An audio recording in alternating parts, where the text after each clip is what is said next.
Agora nós vamos trazer o seguinte, o ministro Paulo Guedes, mesmo diante dessa expectativa de corte dos 10 bilhões de reais para cumprir o teto de gastos, ainda diz o seguinte, ontem durante a apresentação do boletim macrofiscal, ele disse que a situação das contas públicas do país vai muito bem, obrigado, melhor do que os dos países do G7 e dos emergentes.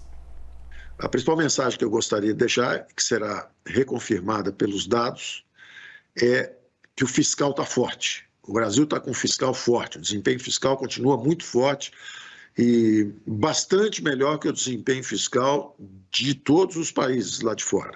Quer dizer, tanto no G7 quanto nos emergentes, o nosso desempenho fiscal está bastante acima, confirmando as nossas expectativas que nós íamos surpreender. E a gente falou dessa situação toda, né, Thaís?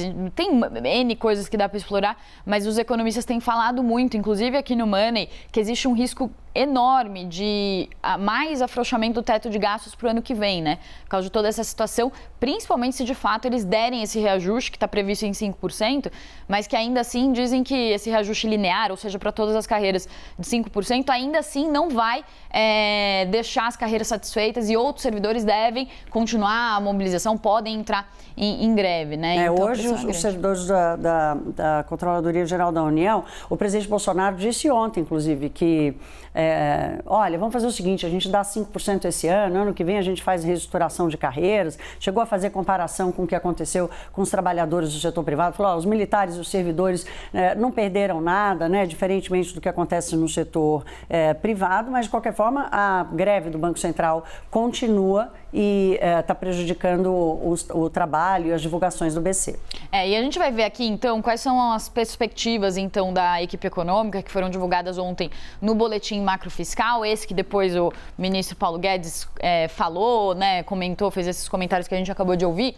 E aí, qual que é a previsão, então? Para inflação, o governo ajustou a previsão para 7,9% desse ano, de uma previsão anterior de 6,55%. Para o ano que vem, ajustou para 3,6% de 3,25% e manteve as previsões para o PIB em 1,5% e 2,5%. Lembrando, por causa dessa situação toda de greve, o Boletim Focus está atrasado, mas a XP faz uma pesquisa com os principais agentes do mercado e o que eles trazem da última projeção do mercado, tanto para o IPCA quanto para o PIB. Uma inflação bem maior do que a projetada pelo governo, de 8,8% para esse ano, também bem maior para o ano que vem, de 4,5%.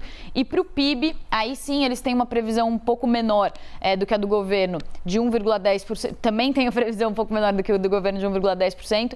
E no caso em 2023, de 0,5%. Ou seja, as perspectivas do mercado bem piores, tanto para a inflação quanto para a PIB, do que as do governo.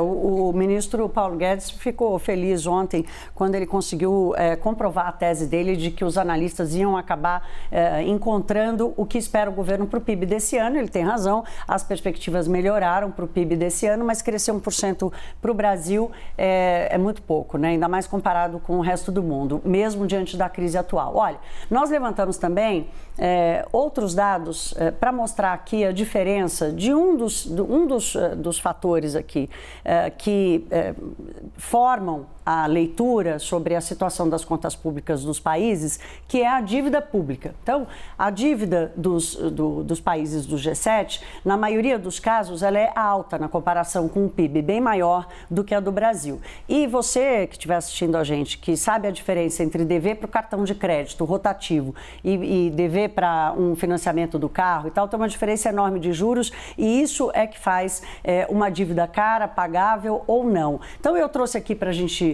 mostrar para vocês o seguinte, olhando a dívida pública, os títulos de 10 anos, para ficar comparável, o título de 10 anos dos Estados Unidos está pagando hoje 2,86%, o da Alemanha um pouco menos de 1% e o do Japão 0,23%. Para menos de 10 anos, título no Japão é negativo. Se você investir, quando você for tirar o dinheiro, tem menos dinheiro lá.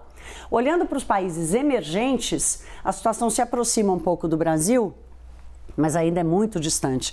O título de 10 anos do Brasil está pagando mais de 12%. Aí temos a Colômbia, a África do Sul, desculpa, a Colômbia não, a África do Sul com 9,85, que é um país comparável ao Brasil em termos dessa categoria de emergentes, e o México com 9,11. Então, como a Priscila já falou aqui outro dia, a fotografia pode estar boa, como eu disse na abertura do jornal, com a arrecadação maior, sobre os preços maiores da inflação, mas o filme é aqui, ó. Quanto a gente deve, o gasto com juros subiu em 100 bilhões de reais em um ano. Lembrando que ano passado o juro era de 2% e agora está caminhando para mais de 13%.